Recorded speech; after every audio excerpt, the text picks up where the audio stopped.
Hello, literature lovers. This is your virtual video for October 20th, and I'm sitting here next to this pond because I thought that would be a cool place to talk about the Witch of Blackbird Pond. Even though that pond is in Connecticut and I'm in Chesapeake, Connecticut was a little too far to practically go to make this video. So here we are on this pond here in Chesapeake, and we're going to talk a little bit first about the fact that this book is about two women, one young, one old, being accused of being a witch. And so what was it about this time in colonial America in the early 1700s that led women almost exclusively? There were a few men that were accused, but mostly it was women. Women who were accused of worshiping the devil and practicing witchcraft. And we actually have a very famous, sad event in history called the Salem Witch Trials, which happened in Massachusetts. Like I said, our book happens in Connecticut. And the Salem Witch Trials, if you've never been taught or learned about it before, was a series of prosecutions, trials in which over 200 people were accused of practicing witchcraft. And took place mostly in the Massachusetts Bay Colony in the 1690s. Okay, primarily in the town of Salem. Now, the Massachusetts Bay Colony was not quite the same as Plymouth. Okay, we all heard of Plymouth Colony, of the Pilgrims who left England because they didn't want to have to practice their religion in England because they couldn't practice their religion there. England was exclusively, you had to be part of the Church of England or you could be persecuted or arrested. And so these pilgrims decided they would go to Holland and live among the Dutch people. People who live in Holland, or now we call it the Netherlands, are Dutch. And so they went as a group of families together cooperatively to set up a new place in the Netherlands, in Holland. And that was great. They could worship freely and there were no restrictions in Holland. But their problem was they were seeing their children becoming more Dutch all the time, and they were learning the Dutch language, and their friends were all Dutch kids, and they started, becoming more like the Dutch children than like English children, and they were uncomfortable with that. So it was the Pilgrims who got on the Mayflower and sailed over to also Massachusetts. They didn't mean to land in Massachusetts, but that's where they ended up, and they got there, and it was nothing like they were expecting, and they almost starved to death because they didn't know how to farm there. But they met a young Native American man named Squanto, who by chance had been part of a ship's crew of an English ship. He traveled with a ship's captain and learned English ways and learned to speak English really well. And so he actually helped the Pilgrims learn how to plant their crops so they would grow, taught them some Native American techniques like putting a fish down underneath where you're planting, which would fertilize your plants. And so, of course, we all know the story how they celebrated with what we call Thanksgiving now. It wasn't technically the very first Thanksgiving celebration in the New World, but it's the one that we remember most. It's kind of like the joke about, the Harvard and Yale men up there in the Northeast write all the history books. So actually the first Thanksgiving was at Jamestown. So you should know that, but that's not important for what we're talking about right now. So the other group that came from England to the New World were called Puritans. They were a little stricter than the Pilgrims were, and they established their own colony called the Massachusetts Bay Colony. And the Massachusetts Bay Colony allowed no tolerance to speak your mind or to have different ideas or even to explore different ideas. They expected you to follow their rules. Their rules were very strict, and certainly nothing like drinking or gambling or swearing were allowed in the Massachusetts Bay Colony. And if you disagreed or you refused to behave the way you thought, they would punish you, they would send you out, they'd kick you out of town permanently. But that Massachusetts Bay Colony will eventually become Boston. But it began as this Puritan colony. And the Puritans of England believed that witchcraft was the work of the devil and that women who worshiped the devil were witches, and it was the real deal. And this was happening in Europe as well. There were people in Europe that also really believed in witches at this time and tried to stamp them out. There in Europe, there were a lot of witch trials and witch burnings and witch hangings.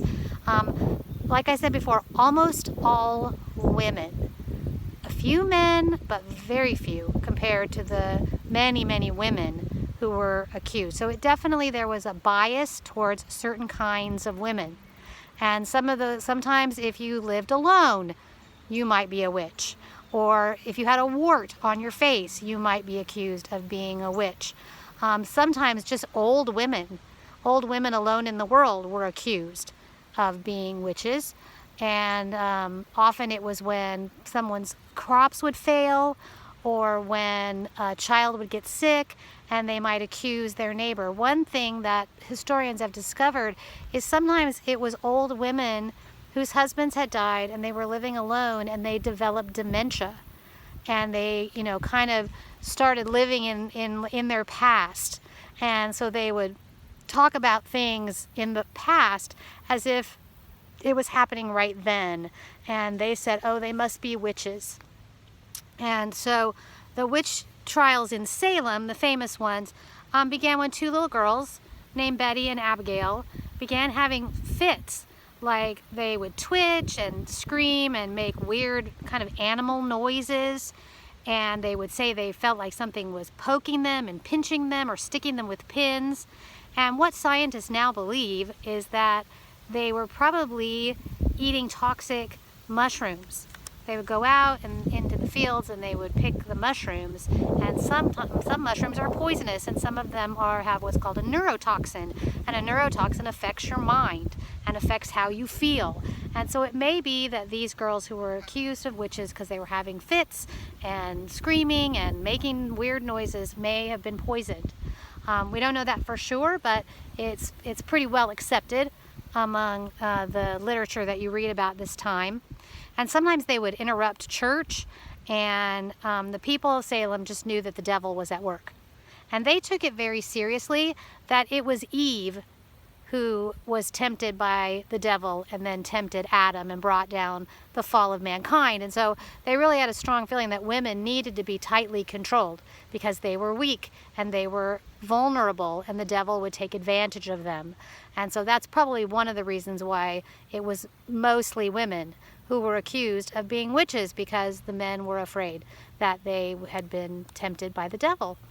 And so the trials begin, and because the girls themselves said, we think it's witchcraft, a witch is doing this to us. And they said they thought there were 3 women in their village that had cast spells on them. One of them was an African-American woman named Tituba, who was a servant for these girls' households. And she had told them stories, kind of like ghost stories or, tall tales about witchcraft. And so maybe that's where they got the idea from. And they claimed that there was another woman who happened to be homeless. She had nowhere to live. Likely maybe her husband died and she couldn't pay for her home anymore or her land, and so she got kicked out and she became homeless and a beggar. And so they accused her as well. And then there was another old lady who rarely ever showed up at church, and so they accused her as well. So these 3 women that they accused, and soon all of Salem and the villages around it were panicked. Were just panicked by this idea of there being witches in their villages.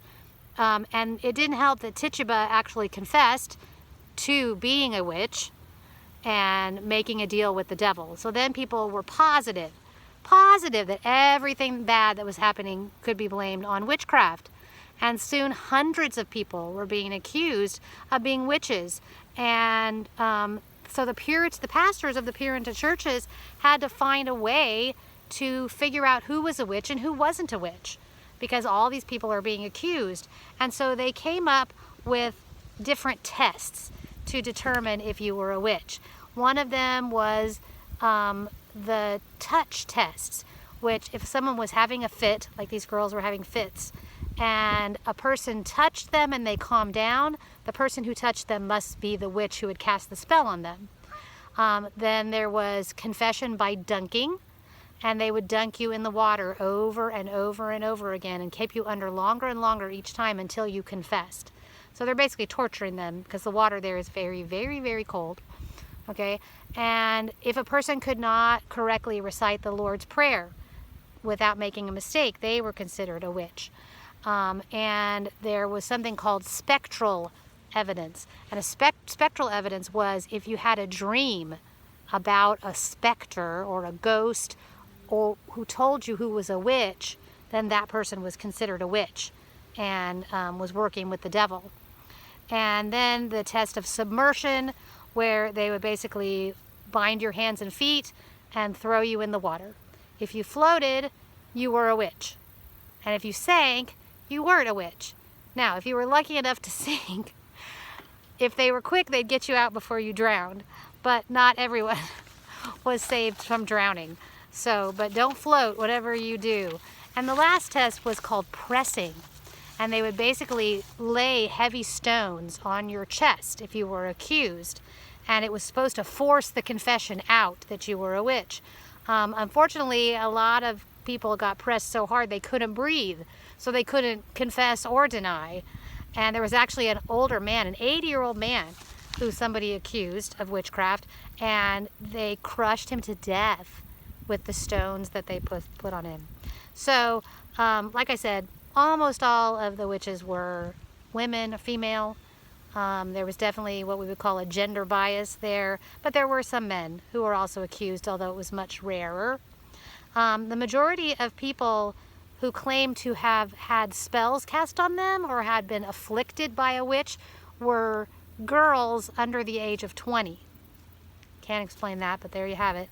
And like I said, there were other towns where they had witches being accused, but Salem was the place where most of the accused witches were executed. Usually hanged, occasionally burned at the stake. And it wasn't until 1702, after more than 10 years of this witch panic going on, that Massachusetts declared it unlawful. And then in the year 1957, the Massachusetts government declared a formal apology for the witch trials. So, all of that, let's go back to our story that you're going to start reading very soon. And the story is called The Witch of Blackbird Pond. This is not Blackbird Pond, obviously, but the witch in the title of the book, her name is Hannah Tupper, and she's the titular character. That means she's the character of the title. So that's a fancy word for you to know.